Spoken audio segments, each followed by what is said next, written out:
Mesdames et messieurs, c'est un tournant historique dans la guerre contre le terrorisme au Sahel.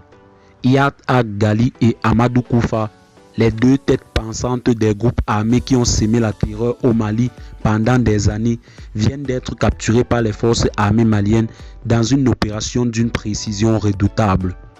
Si vous soutenez la paix, la souveraineté du Mali et le courage de nos soldats, alors abonnez-vous maintenant à cette chaîne. Activez la cloche pour ne rien manquer des prochaines révélations. Car ce qui suit va vous glacer le sang et vous redonner espoir. Tout commence à l'aube du 10 juillet 2025 dans le cercle stratégique de Kidal.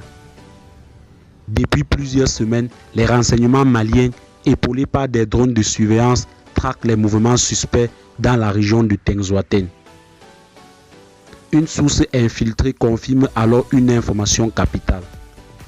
Iyad Ag-Ghali et Amadou Koufa se trouveraient dans un même campement en pleine réunion stratégique avec d'autres chefs djihadistes. Immédiatement, l'état-major donne le feu vert. Une opération éclair est lancée, baptisée Tempête du désert. À 3h45 du matin, les unités spéciales des forces armées maliennes, appuyées par des frappes aériennes ciblées, investissent le repère. En moins de 20 minutes, le camp est neutralisé. Plusieurs terroristes sont abattus, d'autres se rendent, et au milieu du chaos, deux hommes sont extraits vivants, menottés, les yeux bandés. Il s'agit bel et bien d'Iyad Ag-Ghali et Amadou Koufa. Pour de nombreux experts, cette double arrestation est un coup de maître. Iyad Ag-Ghali, chef du groupe Ansadine, et Amadou Koufa, fondateur de la Katiba Massina, était à la tête de l'un des réseaux terroristes les plus dangereux d'Afrique de l'Ouest.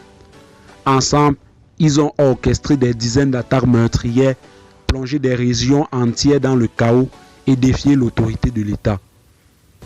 Cette fois, ils ont été trahis par la technologie, la patience et la détermination des forces maliennes.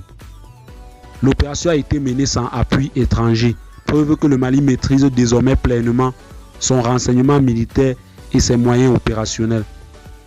L'arrestation des deux leaders envoie un signal fort. Aucun ennemi de la paix ne sera épargné. Dans les heures qui suivent, la nouvelle se répand comme une traînée de poudre. Les populations de Mopti, Tombouctou, Gao jusqu'à Bamako descendent dans les rues pour célébrer. Des scènes de liesse inoubliables. Pour beaucoup, c'est le début de la fin du terrorisme au Mali. Le président de la transition, le colonel Assimi Goïta, adresse un message à la nation, saluant le professionnalisme des forces armées maliennes et appelant les Maliens à l'unité nationale. Iyad Ag-Ghali et Amadou Koufa sont actuellement détenus dans un lieu sécurisé. Leur procès est attendu par toute l'Afrique et les familles des victimes espèrent enfin obtenir justice.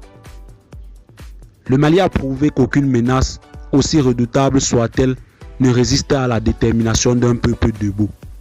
Iyad Ag-Ghali et Amadou Koufa, autrefois insaisissables, sont aujourd'hui derrière les barreaux. Abonnez-vous à Tempête de l'info, la chaîne qui vous dit la vérité sans filtre. Partagez cette vidéo massivement et dites en commentaire « Vive les femmes, vive la paix au Sahel ». A très bientôt pour un nouveau point spécial.